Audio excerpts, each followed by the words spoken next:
So I'm always going to look at it because there's new ways of thinking, there's new technologies, there's new information that comes, and we want to be able to adjust and iterate on that. My name is Matt Reiner, managing partner at Capital Investment Advisors, CEO of Wellness Strategies, an author, podcast host, and also a speaker to the wealth management community.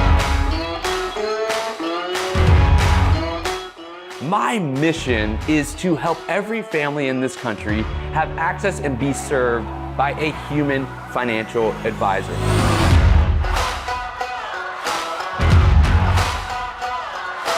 That we all have to live in the moment and not try to force progress too quickly. Let it happen and commit to a long-term strategy in your life, in your business, and in your investment portfolio. And now, your host and my dad, Matt Reiner. Eric Sheerin, Dogwood Wealth. What's going on, my friend? How are you? I'm great, Matt. How are you? I am fantastic, man. I am really stoked having you on the Future Proof Advisor podcast. As we are relaunching it, you get to be one of the first. And, when I think about Future Proof Advisor, I constantly think about what you've been doing at Dogwood. I've been fortunate to be kind of talking with you and friends with you as you started this journey. We were just talking $250 million under management coming up or nearing that. And I guess tomorrow, as we're recording it, you're going to be celebrating, 3 years? Our third anniversary. 3 years. I mean, what a journey. Before we dive into some of the nuances of a future-proof advisor, I'm curious from your standpoint, if I were to say a future-proofed advisor, what does, in your mind, being a future-proof advisor mean to you and how you interpret or you believe in it? So I'd probably start with, a hockey analogy, trying to skate to where the puck is going to be, and not just in the next, 3 to 6 months, but in the next 2, 5, and 10-year time frames. You and I in the respective, and I'm much older than you, Matt, but in our respective industries, we're on the younger side of the advisor. We've got a very aging demographic of advisors. And the old quick with a joke or to light up your smoke advisor where they're shaking your hand and saying, hey, we're up X amount of percent. I think that guy's a dinosaur and they're going by the wayside. Clients are smarter than they've ever been before. And they're looking for value. They're looking for, tangible value out of the relationship that they have with their advisor. And so being a future-proof advisor to me and to the firm Dogwood, as long as I'm, a part of it or have a say in that, is we're going to try to continually set expectations of where we want to be for our clients and then exceed those expectations. A few things stood out to me there in the sense of skating to where the puck's going, and you also mentioning client experience and client expectations. And I think that is the evolution. It's a matter of how do we, I think about when future-proof advisor in my mind it's really 3 buckets. It's yourself. So your mind, your mental state, how you think. It's your leverage that you create for yourself and for your team. And then it's the innovation that you have, right? So the mind and the leverage allow you to then be innovative. And the innovation creates both efficiencies for your team to scale and also allow you to skate to where the puck's going, to your sense. And so I think that you nailed that. And, one of the things that we talked about as we prepared for this was, I asked, how often you challenge your own perspective with an alternative, viewpoint. And I'm curious, I think that's so hard for people to, especially people that have been established in this business, they're now being asked to change or being forced to change by their families or their clients. And it's hard to challenge what they have done because it's worked so well. I'm curious from your standpoint, how have you been able to challenge your own perspectives with alternate viewpoints and do it so frequently and not get stuck into this just like mentality of, this is the way that we're doing it. This is the way that I've always done it. And I'm not going to do it differently. Because I think that you do that something is really, really well that you do. So part of it, you probably heard this before, part of it's being surrounded by people that are a lot smarter than me. My business partner, Jason, is one such person. And he has, he's the he's a technician. So I will sit back and I'll say, hey, here's what I want to do, and can we do it? And his answer has always been, yeah, we'll take a look. And so I'm always searching for another way. I think that's the ADD kid in me, where I'm looking for a different way to accomplish the same task, or a more efficient way to accomplish the same task, because that leaves us more time in our day to do other things. One of the norms that we have at our firm is we never ask a client for a piece of information more than once, right? Because it's just inefficient, and it tells the client, and we say this in the onset, when we have our clients hold us accountable with it. It's just inefficient. If we are asking a client for their wedding anniversary or their birth date or something, and we're filling out a form, and we don't have data integrity, we don't have the systems and processes in place, well, how much time is wasted just by the inefficiency of data? And this is something that you build yourself in your own firm. And so a big part of coming back and challenging that innovation in our firm directly is how we choose to run it on a weekly basis. And part of that, as you know, is the EOS process. The entrepreneurial operating system is fantastic in setting goals and then holding not just the team accountable, but holding yourself accountable. You have to sit there in front of the team and say, yeah, I said that I was going to do this client segmentation, but I just got too busy. Well, that's not good enough, right? If you care about something and you want to make it better, everyone needs to be held accountable to, okay, what's going to happen, and what are the consequences of not doing that? And one of the consequences is lack of team structure, or lack of trust among the team structure, which I think is a real killer for any level of office morale, right, or company morale. Yeah, it's that ability. The structure, I think, is so key. It's a common language, and to your point of what you said earlier, like with you and Jason, it's a matter of, I think, what makes people be able to challenge perspectives is having that trusted partner in it. I think the solo person that goes in it by themselves, when they bring someone else in, it's harder for them to see alternative viewpoints and alternative perspectives because they don't have that like equal level. And it's a matter of also finding someone that does the other things that you do, you may not be great at, and identifying that is like a testament to say to someone like, hey, you have found like what you're good at, and let someone else do what they're good at, and accept them for that. I'm curious if there was a point in time in your life where like this switched to where you became comfortable, understanding what you do and how you do it, and also more comfortable of taking others' perspectives. Because I feel like, I know when I was young and naive, I was the right one, everybody else was wrong. They didn't know what they were doing. So like in your life and in your journey, was there a point where it switched, where you met those two barriers? You could hear other people's perspectives and alternative perspectives and challenge yourself. And then also where you just got comfortable saying, this is my lane, I'm going to stay here. Yeah, so I had a wonderful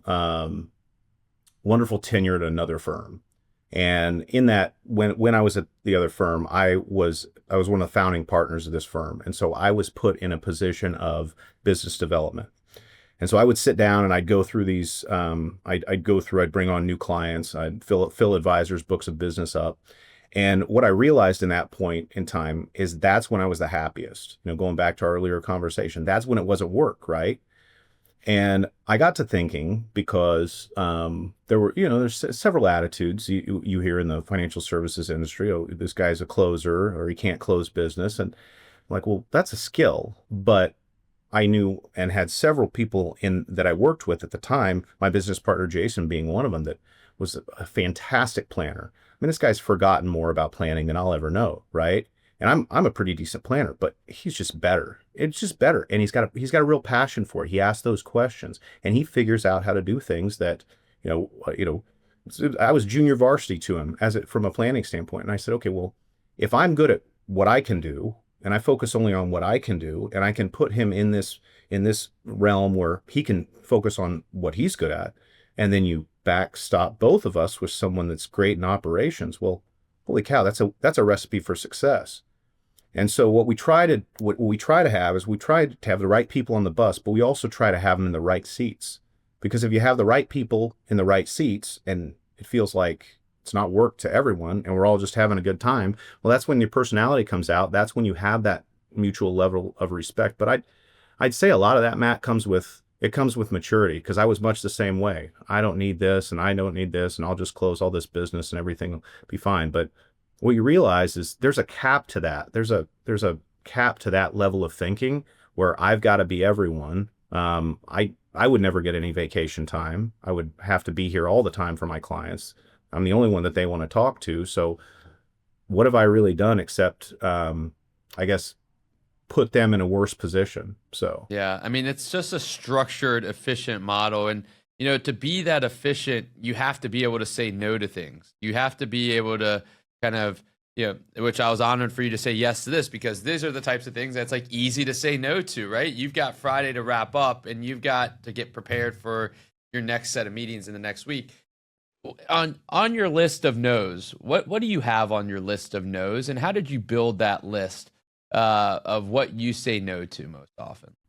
Trial and error. I wish there was a more sophisticated answer, but you can't shut the door on, you know, a lot of people say, well, I don't spend any time with wholesalers. Well, then you don't understand what's going on in the market out there, if you're not talking to people. And so you can't shut the door on that. But ultimately it's vampires of time. And you find these vampires of time a lot of times will approach themselves in the form of a potential prospect that wants to come on board, that they let you know that your service model doesn't necessarily fit what they want, but they'll move their large sum of money over should you take and meet with them on a monthly basis, right? And so you've got to set some real hard boundaries. It's the same thing as if I told you, Matt, I will pay you some crazy amount of money. You just have to miss dinner with your kids 2 days a week, right?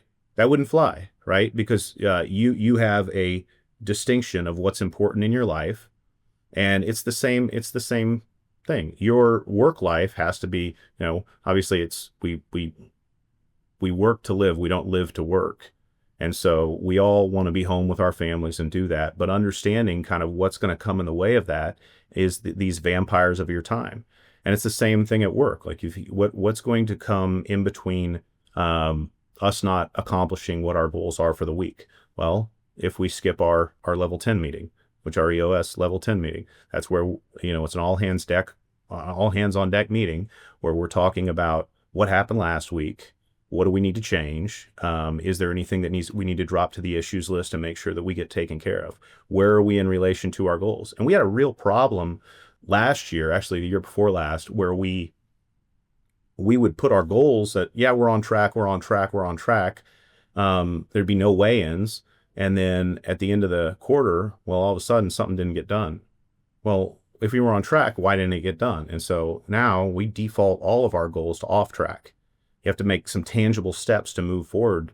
And we're reporting on those goals throughout the quarter to make sure that our level of completion of these goals actually reaches the 80% that we're going for. One of the questions that I think was interesting from what we do with the Future Proof Survey is, what is more important, action, plan, or both equally? You put plan. Tell me more about that. So back to that, I mean, going back to the cause and effect, so I'm the action, right? It's my first impulse to grab a shovel and move said pile of gravel from point A to point B. And what I've realized over time is, yes, you tell me what needs to be done, I can get it and I can take care of it. And I'm a specialist in a certain niche level, right? Me individually.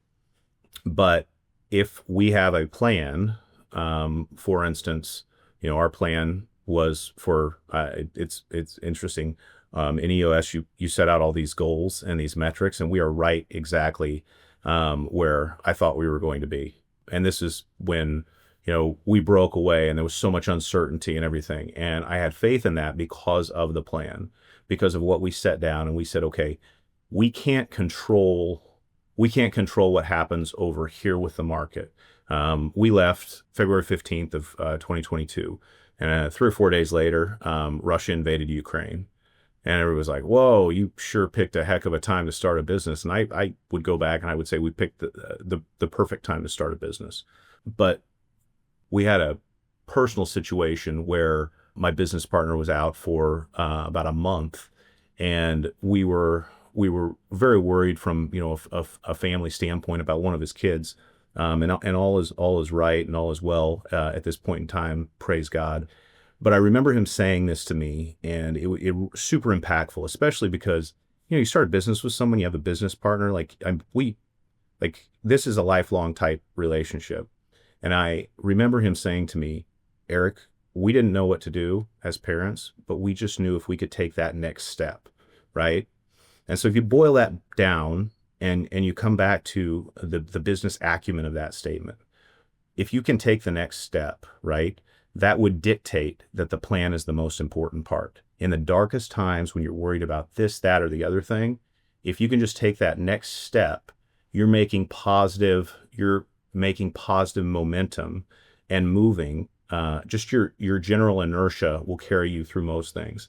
And I heard this quote actually today, and I was like, man, I really like to work that in, but I didn't know where, but now would be appropriate. It says, he who suffers before it is necessary suffers more than is necessary. Okay.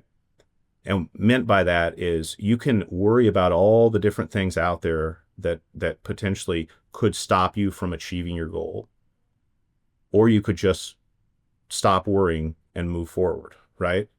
And so, that's that. That quote. I love that quote, and it reminds me of I don't know if it's Franklin or Edison, basically where they say that 99% of what you think is going to happen doesn't happen the way that you imagined it to happen, and it keeps us from taking action. And that's I love your perspective on it with the plan and how you set it out, and I think that it aligns with my perspective of action. I think that, to your point, it's like we can sit here and plan for all of these scenarios and these situations that could happen. And we could plan for, the world ending. We could plan for this or that. And we could keep planning for days, weeks, months, years, and never take action. And when you take action, you actually learn what is right and what is wrong, and what worked and what did not work. And that information is so valuable to someone. To your point of like, just go do. And like what Jason was saying is like, I don't know, we just got to make it to the next day and we'll figure it out then. Because there is no plan for, like, I know what his son was going through. There is no plan for that. Like, it is all uncertainty.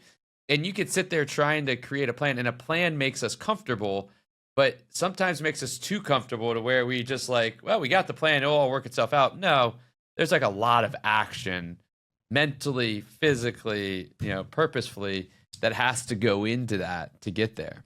Yeah, and as planners, don't we tell our clients, having a plan it's great, but it's not it's a ballistic plan. It's not a static plan, right? What do you call a guy that makes 28% in retirement and then the next year loses 28%? Foolish, right? Because what did you do? Did you not have a definition for that capacity, that 28% that you made? Did you not have, hey, if this happens, then we're going to sweep this off to years of income. If this happens, we're going to fund, this grandkid's education, right? And so ultimately, that's, to come back to that next step, that is a central theme in the practice of, okay, we're here now what? What's next? Because we're of no benefit to our clients if we're sitting down and saying, yeah, everything's good. All right. High five. See you later. Right? I mean, our clients can do that themselves. Well, and I love the plan example, right? Like a financial plan, we build it, but there are so many families that come in, the next quarter, the next meeting, and they say they haven't taken any action. And it's a tough thing for an advisor. We've got to, and to your point, it's like helping them set what are the triggerable moments and what is the action we're going to take so that there is no thought of what needs to be done. When it gets to this, we're going to do this. And it's just going to be, we're going to do it for you and we're going to let you go on, because that then spurs action. Thinking it that way is super powerful, as opposed to just saying, here's the plan, go figure it out. It's like, here's the plan, here's the triggers. When this trigger happens, here's the action. Like that is super powerful for families to execute on their financial plan. And that all goes back to knowing your client, right? If you don't know your client, then you can't, and I don't want to say apply pressure, but challenge them. Definitely challenge them, right?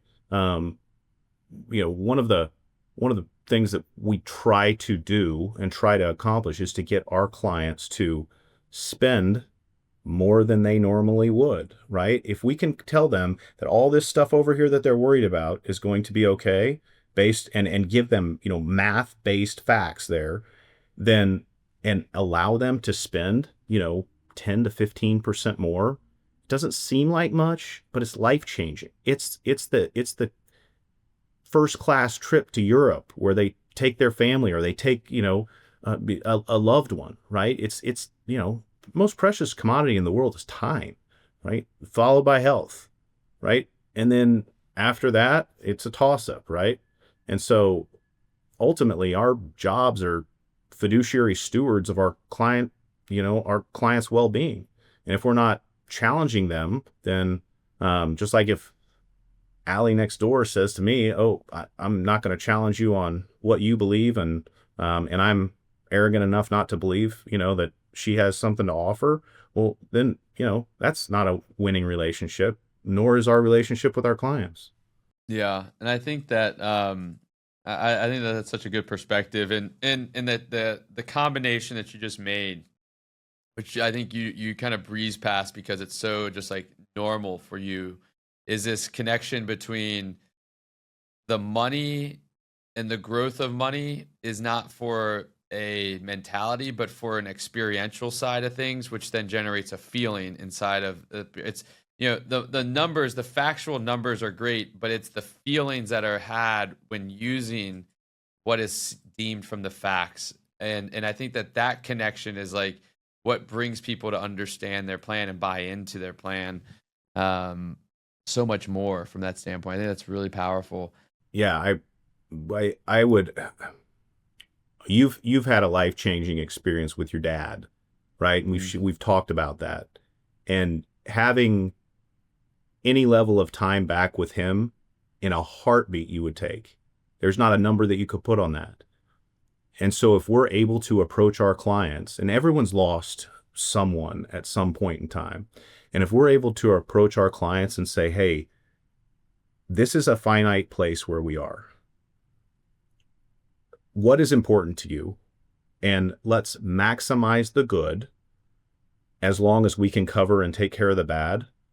We've got an obligation to do that. The other side of that is my parents are 80 years old and my dad's not in the best of health. I'm a fool if I don't learn from other people and try to spend as much time with him as I can. I'm a fool if I sit back and say, "Oh, well, everything's going to be fine." No. I have that unique experience of having aging parents. And if I wasn't in the industry, what I would want to do is I'd want to go to talk to someone that's thinking about the things that I am. And so when I take a step back, I'm like, okay, well, my parents, Jason's parents just retired. My parents are 80 years old and have been retired for a little bit. So when you look through that lens, it's like, what would we want for our parents? Now let's provide that to our clients and their kids. Oh, and it's also the best, I think, gift that you just said there is what we can do as advisors for our families, which takes a ton of back end work. What I'm about to say seems really easy, but like you need to have, like you said, right people in the right seat. You need to have, specialization to create efficiency and optimization of a firm so that you can go deep with them and get to these types of conversations. But our obligation is to through understanding and connection to inspire families to take action today, because the uncertainty of tomorrow is so great. And Well said. and if you need to have this ability to get them to go and take that trip that they say they'll do next year, and get them inspired to take it this year. Because like you said, whenever you go through an experience like losing a parent or a loved one or whatever it may be, in that time, if you're lucky enough to have some time during that period, you find the time to be with them because it's now finite. The infinite of life has become a finality. And when you have a final line, You figure out how to make time. That meeting that you think you need to take becomes less important. And as advisors, we have such an opportunity. It's an opportunity to help families not have that regret ever, and we can inspire them because we know and we've seen it, and everybody has, but everybody's living their life, that there is a finality, and we can help them live it like there is a finality so that they live today and realize what's important. I think that's a valuable aspect of it. Absolutely. So a few more questions and then I'll wrap up here and let you get back to doing what you do well is, so one of the things that you guys are at 250 now, 250 million, y'all have done that in 3 years. Your goal in the next 5 years is to be $1 billion business, $1 billion business. And I'm curious, when you look at that, what are the challenges that you're planning on that you see ahead that are going to be in front of you to get there? What challenges do you see? The number one challenge, and the thing that will, I guess, X that right out of existence, is if we do not have the right people in the right seats. And I say we're an employee-focused organization for a reason, because if the employees don't buy in to the way that you treat clients and the way that you care about clients and have the passion, then that's not what the clients will only get that when they talk to me or Jason, right? And so that would be the number one thing that could derail that. And quite honestly, obviously you have goals of what you'd like to grow to, but if we can't provide the level of service and keep the promises that we made to our clients, that would be the one thing that would come in the way. And so how you do that is from a scale and efficiency, and making sure that you're hiring the right people at the right time and putting them in the right seats. I got 2 questions I want to get from you. I kind of like to just know what's on what's being said, because I think building a community is about understanding that other people are dealing with similar challenges that we're going through. And that's part of what this conversation is all about. But yeah, I'm curious, what's the most common question on your clients' minds these days that you're getting? Am I going to run out of money? Still, number one. And it's their age too, right? Because some of the older clients, they'll have a friend go through a dementia type, a situation, or an Alzheimer's or something, and they will watch as their friend and or relative spends $6,000 to $10,000 a month in memory care, long-term care type situation, and not be prepared for it. And so I think as we come in, this aging demographic, my parents, that Bob Hope generation is out now. It's the boomers, and so what you're gonna see is you're going to see a lot more people focusing on, do I have enough to cover healthcare? Because more often than not, it's a long-term care type expense that people are very, very worried about. And then the next, no one ever really asks, what can I do? You ask somebody what they want to do when you're talking to them about their money. It seems like just a normal question to ask. Like, hey, Matt, what do you want to do with your money? But people are like, well, nobody asked me that. No, they asked me how much money I had, where was it, where you custody your assets at. I mean, assets are, they're the what. I mean, the question is, so what, right? If you don't know where you're going, doesn't matter what kind of car you have, right? It's like, let's figure that out first. And then once we understand that, then we can move forward. So have you found that approach to be really helpful to help people get less worried about running out of money? Does that help them focus on, because I think that the worry about running out of money seems to be like our worry about, like, that what we were just talking about, that we worry about all the things that aren't going to happen, and it invades the ability for us to live in the present. So by helping to shape the focus or recenter the focus on what do you want to do now, does that help them get their mind off of the worry of running out of money? It does. I mean, we when you bring it back, like the entire system that we live in today, the matrix, as what, it tells you, oh my gosh, this is the end. this, we're going to get invaded. This is going to happen. We're going to spend on this. We're going bankrupt, all this stuff. And so if you can strip out a lot of that and just get to, okay, what can we control and what can we not control, right? If you can't control something, then why are you worried about it? You can't do anything about it anyway. It's just an eventuality. And so when we start by talking to clients about what they're worried about, we paint a very grim picture, right? It's, okay, I'm worried I might have to spend a couple of years in a long-term care facility. Okay, we're going to plan for 10 years. Well, no, I'm not going to spend 10 years. Like, no one in my family has ever. Yeah, but we're going to plan for 10 years. We're going to almost go to the ridiculous, and recommend the ridiculous so they can understand what I say this very cliche, how silly it is of what they're worried about, right? In the grand scheme of things, because no one really understands their buying power today.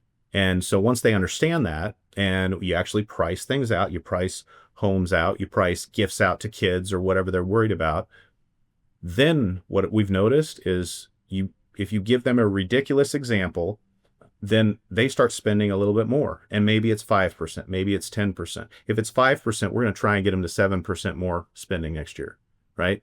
And some, you have to send the money out to them, right? They see their bank account and that's all that they can touch. And so you learn this once you work with a client. I have a client that I have to send money out to him, right? Yeah, I just send, hey, I dropped something in your checking account. What? Holy cow. What? Well, hey, accounts are doing well. Like you said you didn't want the girls to have it, right? So you got to spend it, right? Yeah. And so ultimately knowing your client and then planning for the ridiculous so that they can be comfortable spending, be comfortable with their 3 to 5% increase per year. Yeah. I love that idea of planning for the ridiculous, because it is silly, but it's only silly to us because we have seen it so many times, and we have to put ourselves in the family's shoes or the client's shoes, and this is their first time they're ever dealing with it. Like, they may have seen their parents, but they never have dealt with it on their own. And it's always, when it's your time, it's a hard time. And I think that's really good. And one thing I'm carrying over from the old pod is the question I like to ask, because I just love to read. What's one book out there everyone should read, or what's something you're reading right now? I am reading at Drew's recommendation, Finish with Zero. Fantastic book thus far. And also, it's an oldie but a goodie. Talk about what you can control and what you cannot. Meditations. Marcus Aurelius. Yep. So that's one to read. That's one to read every year if you can. Mm-hmm. I am reading Epictetus's letters now, or not Epictetus, Socrates, or one of the two. But Meditations was the game changer for me when I read it about 6 years ago. So yeah, that is a great one. Eric Sheerin, man. If anybody out there in the community wants to get in touch with you to learn more, about what you're doing, I know you're friendly, helping the community of advisors out. So maybe a firm out there is struggling with some of these things that you talked about, or wants to pick your brain. What's the best way for people to get in touch with you? You can just email me, eric@dogwoodwm.com. Yeah, absolutely. By all of us getting better elevates the brand, right? There's no scarcity of business out there. There's no, I know, actually, I truly believe that the better we can elevate this brand, the more we can help this generation spend more. And if you can have a job where you help people spend more time with the ones that they love and have more fun doing the things that they want to do, I mean, you got the greatest job in the world, right? Amen, brother. Amen. Hey, you're a true friend. I appreciate you joining us here and saying yes to this thing, and not putting it on the no list, and saying yes to the pod. It's a pleasure, this is amazing, man. Keep growing, keep doing what you're doing, and you keep future-proofing yourself, my friend, all right? Yes, sir. Thank you, Matt. Thanks, bud.